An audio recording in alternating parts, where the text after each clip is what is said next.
குடும்பம் என்ன அப்படின்னா ஒரு மனுஷன் ஒரு 4 பேர் கூட்டமா இருந்தா அது குடும்பம் அப்படிங்கிறது மட்டும்தான் உங்க மனசுக்குள்ளே ஒரு கட்டுப்பாடு வச்சுக்கணும். அதான் அந்த குடும்பத்துல தாயும் தகப்பனமா இருக்கிறவா குழந்தைகள் பிறக்கணும் அப்படின்னு முதல் படி வச்சுக்கிறார். அதெல்லாம் மறந்து போயிடுற அப்புறம் பகவான்கிட்ட கேட்கிறார், பகவான் கொடுக்குறாங்க, அதோட பகவானையும் மறந்தாச்சு, நம்ம என்ன கேட்டோம் அதுவும் மறந்தாச்சு. அதுக்கப்புறம் அதுகள் நல்லா படிக்கணும், சரி, நல்லா இடம் கிடைக்கணும், சரி, காலேஜ் படிக்கணும், அதுவும் சரி, பகவான் எல்லாத்தையும் கொடுக்குறான். நிறைய சம்பாதிக்கணும், அதையும் கொடுக்குறான் பகவான். இந்த நிறைய சம்பாதிக்கணும்னு நீங்க நினைக்கிறதுல கொஞ்சம் மாசம் மாசம் இந்த ராதாகிருஷ்ணன் சசங்கத்துக்கு கொடுப்போம் அப்படின்னு ஒரு யோஜனை வரணும். அது கூட இங்க வேதம் எதுக்காக இந்த விஷயம் வைக்கிறா, பகவான் ஏன் சங்கல்பம் பண்ணினார் அப்படின்னா நீங்கெல்லாம் மறந்து போனது. எல்லாரும் உங்க குடும்பம் உங்க குழந்தைகள் பார்க்கறது அது தப்பு கிடையாது.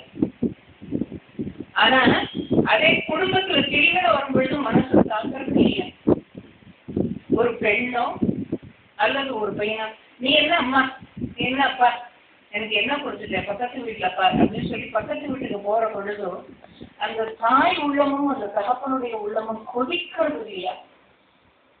ஏன்னா பெற்றவளுக்கு தெரியுமா அருமை, வளர்த்தவளுக்கு தெரியும் அந்த அருமை.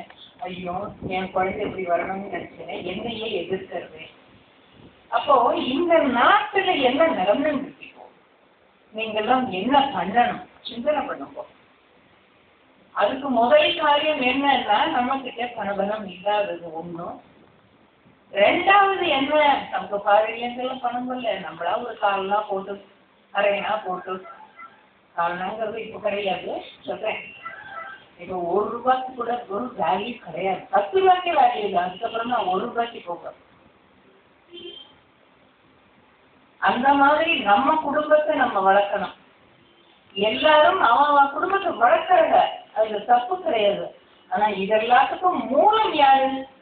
அள்ளி கொடுக்கறானே ஒருத்தன், அவன் அவன் அள்ளி கொடுக்கறதுல அவன் கிள்ளி கொடுக்கணும். எதற்காக அதுவும்